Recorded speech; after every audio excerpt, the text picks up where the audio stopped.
Hello, friends. We are here to talk about the latest episode of The Real Housewives of Salt Lake City, season 4. And this was such a good episode, and it was crazy. Like, I feel like the Angie in the middle of the Monica versus the Lisa is like. I feel like it's very nuanced because I don't think we'll ever get it again, like in that dynamic.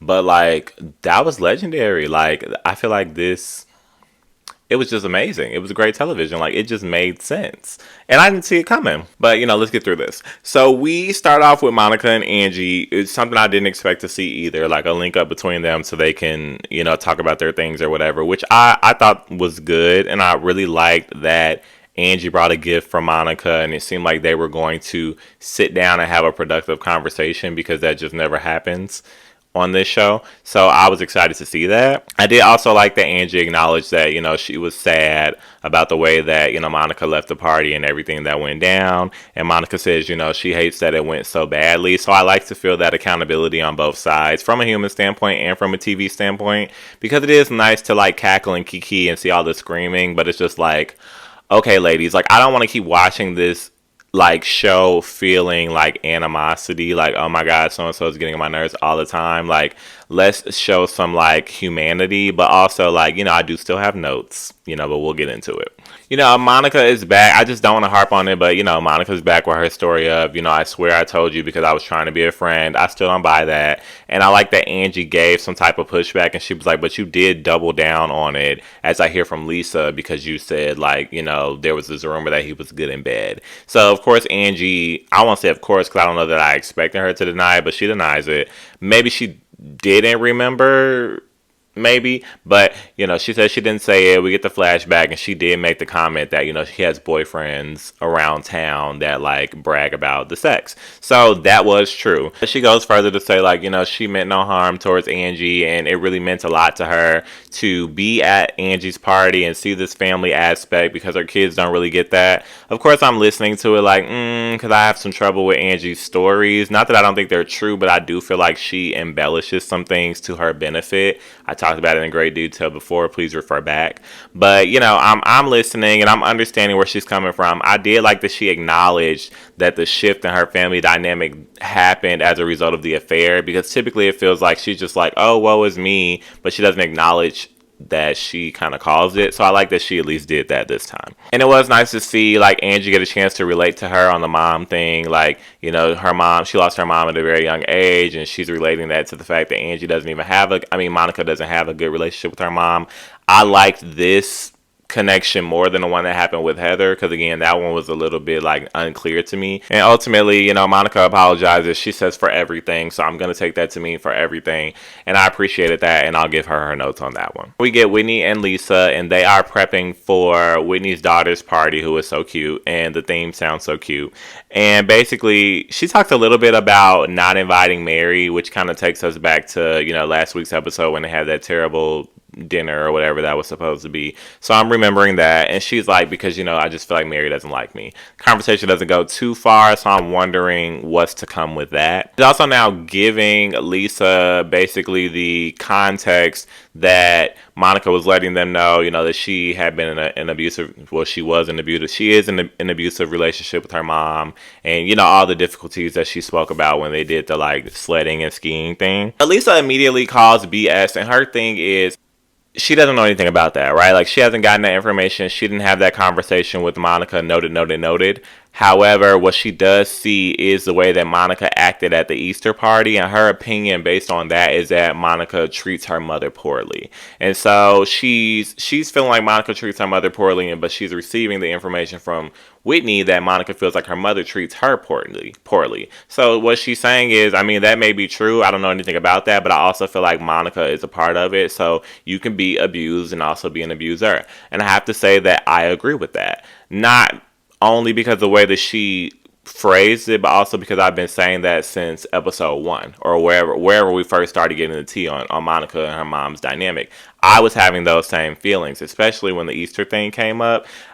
At the end of the day, it's a tough message to give because it's gonna sound extremely adversarial, especially coming from somebody that you're not getting along with. But I think it's a fair point to make, to say, okay, I'm assuming that, if you're being abused by this person, I would feel as though the aggression is coming from that party. I would just assume that. But from what I saw, the aggression was coming from you. And I know you give that note of like, well, my mom can be charming, but she also can be Ted Bundy. Okay, well, in that instance, she was being charming, and it felt like you were being overly aggressive towards her. So I get the impression that if you're experiencing abuse from your mother, but I'm also seeing if there's aggression coming from both sides of it, I just feel like there has to be more to the story at the end of the day. And again, that doesn't mean that you're not being abused, but I'm wondering what's coming from your end of the camp, because I see what type of treatment you're in. And it's not just being like defensive or aggressive or emotional, it's the way in which you do things. And I feel like Monica has a way of egging people on and really like it's really hard to characterize, but it kind of is like Lisa says later in the episode. It is kind of like arguing with a child. Like it feels like her approach is so like eggy and so like to antagonize you, but not to like actually have a conversation, because she's already in the mindset like, oh, you've done something wrong to me, so let me poke at you and let like hurt people, right? So, and I also think it's impossible to accept that, like everybody says that like hurt people, so it's impossible to accept that and then just say like, oh, but there's no way that Monica is also abusive to her mother's just abusive to her. I would have to call bullshit on that as well, based on that concept. That's just how I feel. So Lisa's whole thing is she feels like this is convenient because obviously from her perspective, what she's experiencing, mind you, we see more obviously because we're watching the show, so we see it all. What she's seeing is Monica do this thing to her friend Angie, and Monica act this way she did against her mom as related to the Angie situation. That's all that she's seen. So she's pulling off of that. To Monica's credit, Lisa only has part of the information, but again, I do still think that that's a valid point to make, because even with all of the information, I made that point. So that's just how I feel. She feels like this is convenient because, Monica has this aggressive asshole type asshole type behavior, but then it always turns on, well, I had a tough relationship with my mom. We don't really ever hear Monica like taking accountability for situations when it comes to those talks. The only sympathy part of the conversation that we get for anything with Monica is about her mom and what her mom did wrong to her. And so she finds that to be manipulative, and I would have to agree. But I also understand on the other side of things, because I think it's going to all come down to perspective. I understand Whitney saying, well, this is somebody that's saying that she's been abused, so I have to choose to believe her. I don't think considering what Lisa is saying negates the fact that you can believe Monica, because I don't think that that's what Lisa's saying. Again, I think it can come off harsh, and it feels that way because she doesn't really care for Monica, but I don't think she's ever said she's not being abused. It's possible that she's being abused, but she's also doing abuse. So she's also embellishing to make it seem like it's just happening to her. I think that is possible, and I think that that's a fair point, and I'm not mad at Lisa for making it. We get a scene where I finally understand where Heather is coming from with the Lisa thing. I was getting there, but I'm just now understanding. And basically, she sits down with Meredith, and just what immediately turned my face upside down was her asking Meredith, like, well, what do you think about Jack? Somebody's child. So that was a weird way to frame the conversation. It was a weird conversation to even have, honestly. It really, Meredith said it was weird or whatever, but she really wasn't trying to get into it. And what made it worse for me was like, Heather was finally showing her true issue with it. I feel like Heather talks around things a lot. We're finally getting the true issue. And, she's jealous because she feels like, well, Lisa's not even a Mormon, right? Like, Lisa doesn't live her life as a Mormon, but she's still getting to, celebrate her son and reap the benefits of Mormonism. You know what I'm saying? And for some odd reason, Heather is jealous of that. I guess it's because Heather really feels like she's been ostracized from the church because of her book and all of that stuff. But I guess she feels like Lisa doesn't get that same treatment. So she even says that it's unfair. So she's jealous of her. But at first I thought of it like, Heather. But I'm like, I kind of guess I can understand. Like, I can empathize with her a little bit. But it's also a little bit of a, Heather. Like, girl. The reason I'm choosing to empathize with her is because in the past, I feel like she's had these weird insecurities with Lisa. And they've come out very malicious. This season, they kind of come out, these insecurities kind of come out malicious when she's discussing Lisa and her son in these weird conversations around Lisa. But then when she talks to Lisa, it doesn't feel as malicious. So, but obviously that's later in the episode. But that's why I'm empathizing with her at the very least. We then move on to Whitney. Her daughter's in glam. That was really cute, but that's all I have for that. And then Heather's getting ready for the party with her daughters, which I'm happy to see. I'm like, oh, it's gonna be fun to see all the kids. And she ends up having this call with Angie, and Angie ultimately she reveals that Jack had a brunch the day before, a very small brunch, to announce where he was going for his mission. It out of the housewives, it was only Angie, Whitney, and Lisa. Well, it was Lisa's party, obviously, but So I mean, that made sense to me. Like, I didn't think it was a big deal, but then Heather got into this whole thing where she's like, she feels like she's being rejected by Lisa. So that was the part where I'm like, ugh, Heather. So let's just see where this goes. We get to the skate party, which I thought it was pretty iconic that Whitney had 2 events in one episode. Loved it, fire. And they get to the skate party, which was looked super fun. We get through all the pleasantries, and we get I'm starting to understand this link up for TV reasons. Like, it's kind of iconic, these weird conversations that we get between Heather and Monica, because I feel like this is not a duo that you would expect, but whenever they come together, like whenever they're sitting alone, because Meredith had left, she wanted to leave, whenever they're sitting alone, I kind of look like, well, what are they about to talk about? But it's always something in there, and this one especially. So Heather brings up, she just parlays into there very perfectly. She's like, well, Lisa hasn't come over here at all. And now I'm like, oh my God, like these are the villains in the Batman story that kind of like link up casually, and then they realize like it's like a villain origin story. They realize that they both hate Batman and they're gonna team up together. So I'm like, She's like, Lisa hasn't come up over here, but instead of talking about herself, because Heather's very good at this, instead of interposing herself, she's like, are you guys good? Like, what's going on with you guys? Great work, Heather. I'm going to give you that. And, Monica's like, well, no, ever since, I called her materialistic, she's just been ignoring me. I'm like, okay, noted. And then Heather gets into tea like, oh, well, Whitney told me that Lisa had a lot to say about your story with your mom. And basically she feels like she obviously characterized it in the most negative way that you possibly could. So I wish I had the words. But she basically said, you're embellishing the story with your mom. Like, she doesn't believe it at the end of the day. Not necessarily what Lisa said. There's some truth in there, but that's not necessarily what she said. So then Monica's story switches, as it often does, and she's like, well, I just feel like Lisa's obsessed with me. And I'm like, well, that's weird, because 7 minutes ago you said that she's been ignoring you for a couple weeks. So I'm confused by that. But then as they're having this conversation, Lisa comes over and she's like, hey, what's up? And she's kind of more so speaking to Heather, so I peep the shade because she doesn't live for Monica. And, Heather's like, well, we're talking about the fact that you were talking about Monica and her mom's relationship. This is going to take some diagnosing. I do appreciate the fact that it felt like Monica was going to have a calm conversation. But in that same token, I feel like what Monica was doing was this same old, like, my mom did this to me. This is what happened to me. Like, a very intentional conversation to get a specific response. That's all I'm going to say. I feel like that's how she delivers her stories. And because she was doing that, I feel like Lisa immediately called BS, because I was thinking the same thing. Like, I can't remember what she led with, but she started out swinging. She's like, we have a really bad relationship with my mom. Even my kids don't want to be around my mom. And it's like, so then why do you bring her around? Like, I asked that question too, Lisa.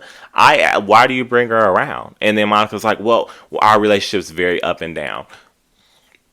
Those are different to me, though. Like, they may not be different to you, but that's where the disconnect is to me. Like, my mom is so tumultuous in our life, and she abuses me, and even my kids don't want her around, to, well, we're up and down, so I brought her to Easter to have a family holiday.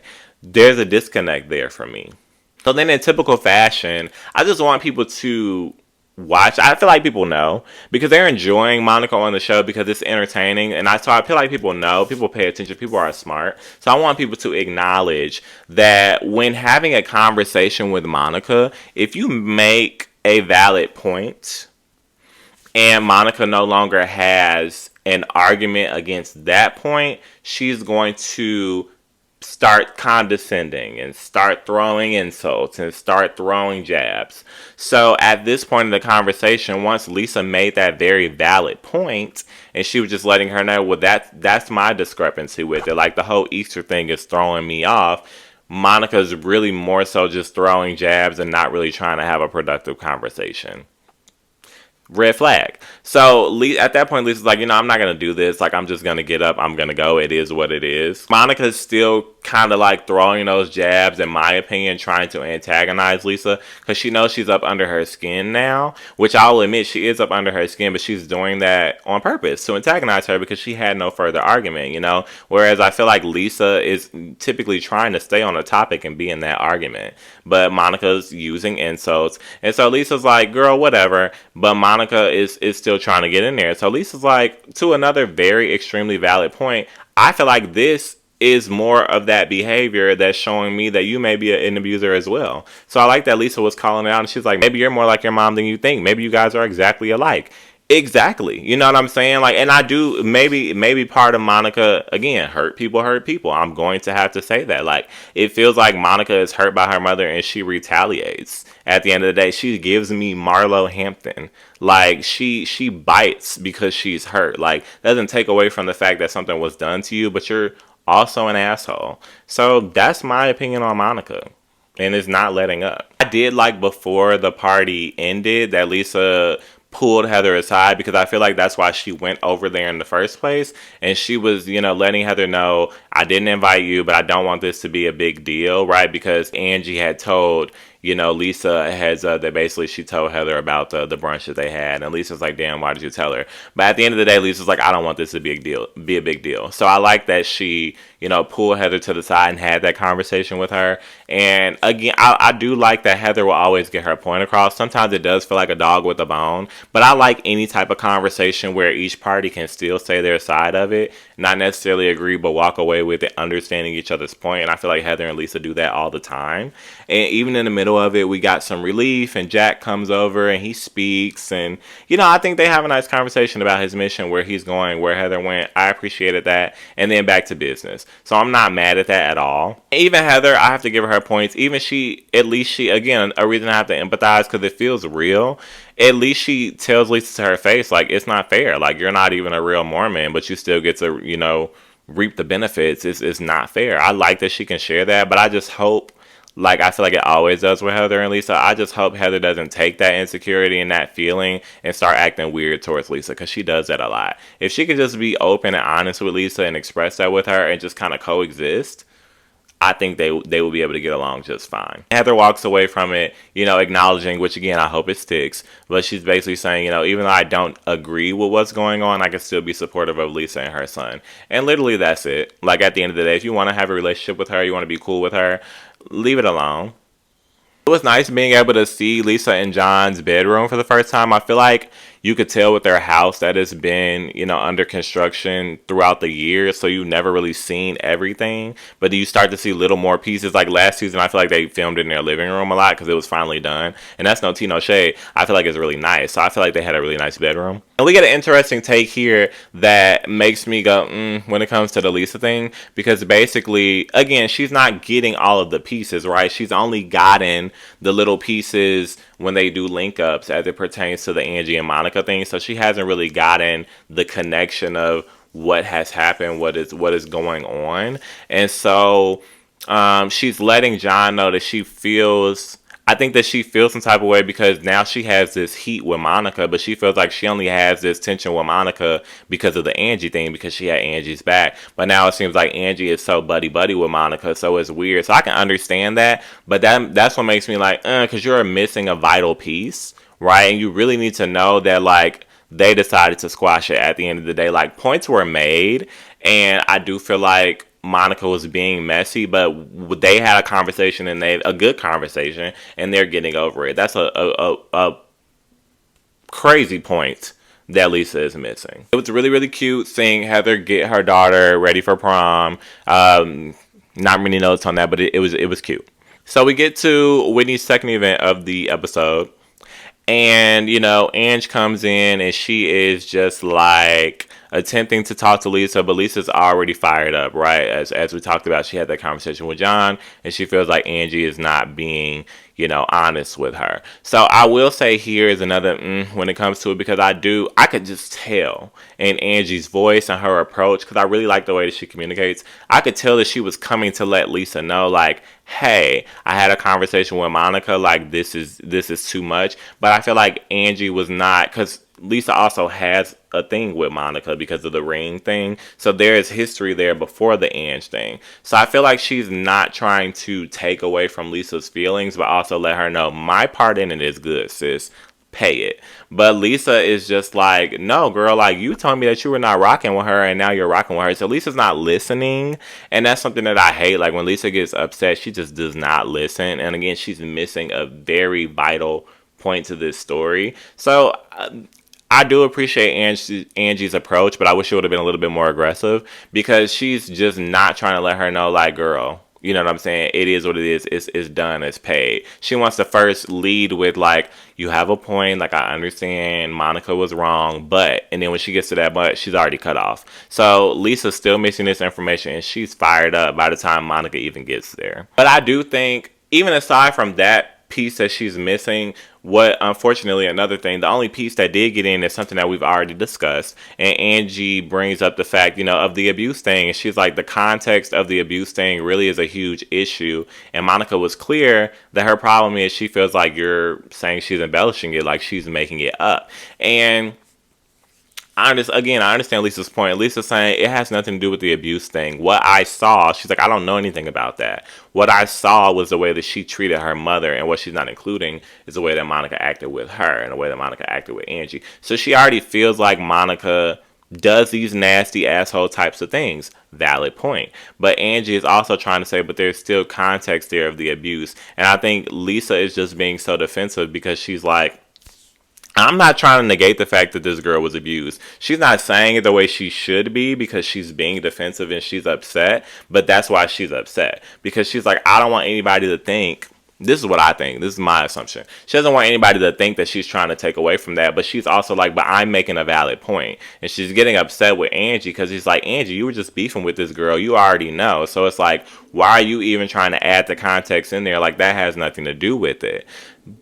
So I understand where Lisa's coming from, but I also understand, similar to Whitney, like I understand where Angie's coming from. It's like, if I choose to move forward with this girl, and I'm not I don't think that Angie is saying I'm moving forward with her and I'm accepting that the fact that she was abused caused her to do messed up things to me. That's not what Angie's saying, but that's the way that Lisa is taking it. I think Angie is saying I'm choosing to move forward with her, but I understand also that she was an asshole, but I'm letting that go. You know what I'm saying? But Lisa's not feeling that.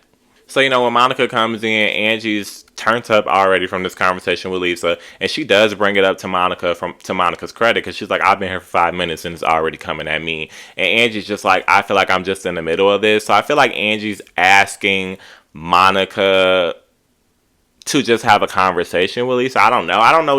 It seems like she's trying to push Monica to do more because there's really no movement on the Lisa. But I don't know what she expects Monica to do, to be honest. We just get the most legendary back and forth between the three of them. Like, as this whole sound bath is happening, it was just the most genius scene I've ever seen ever. I could watch it over and over and over and over and over and over.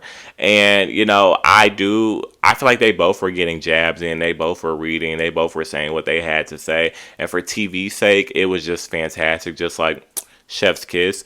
But in terms of like the details, the nitty gritty, I do just feel like Lisa was very amped up and fired up in a way that she shouldn't have been.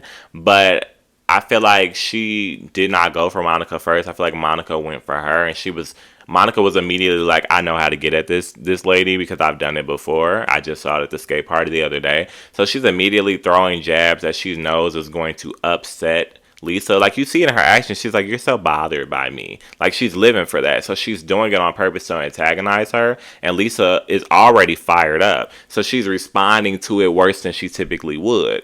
And then even in those little moments, because surprisingly enough to me, they, even from both of them, in the middle of these crazy jabs and this crazy moment, they still get some substantive conversation in the mix of it. And again, I feel like Lisa had gotten to a point where she said, girl, I'm explaining to you, because I feel like Monica got a good point. She's just like, you don't know anything about that situation, so you shouldn't be speaking on it. And Lisa's saying, I'm not even speaking on that. What I'm saying is, from what I've seen, I feel like you can also be an abuser. So she is still speaking on it in reference, but she wasn't negating it. You know what I'm saying? It's semantics. And so I think that they were getting some solid conversation in there, and Lisa was just letting her know, like, I'm not coming off of it. You know what I'm saying? Like, my assessment is that you treat your mother terribly at the end of the day. And she should have, I think Lisa at the very least can say, maybe I should not have referenced your abuse, but that is how she feels, and that's how I feel too. So I don't know, but I think that maybe would have made the conversation push forward.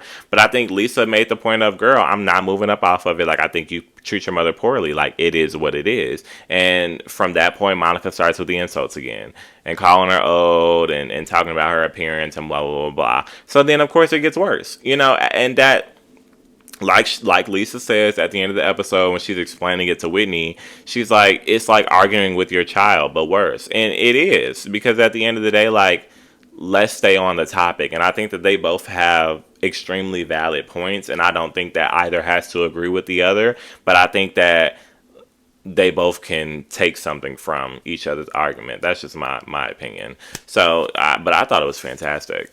I thought it was a great episode, and I think Whitney should get a raise. Like, she didn't even have to do anything this time but host the events, and she needs a raise. So, I wasn't mad about not seeing Mary. I wasn't mad about Meredith not really being around. I will see y'all in the next episode.